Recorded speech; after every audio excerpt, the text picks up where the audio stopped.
Kiddokube. Hey there, curious explorers. Welcome back to Magic Tree Adventures with Max, Lily, and their playful pup, Buddy. Hi, friends. Have you ever wondered, why do leaves change color in the fall? Let's find out. Talla, the magical tree, will help us. Hello, young ones. I'm so glad you're here. Let me tell you a little leaf secret. Leaves are green because of something called chlorophyll. It helps trees make food using sunlight. That's like tree lunch. Exactly, but in the fall, there's less sunlight.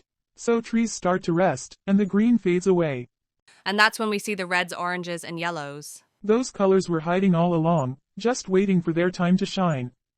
Let's play a quick leaf color quiz. What color do you see in fall? A. Blue. B. Red. C. Purple. I'll give you a hint. It's the color of apples. Did you guess red? That's right. So now we know, leaves change color because trees are getting ready for a cozy nap. And the colors were always there, just hidden by green chlorophyll. Great job learning today, explorers. Woof woof. Time for our next adventure. Thanks for learning with us today. Don't forget to like, subscribe, and join us next time for more magical adventures. All together. Bye, friends.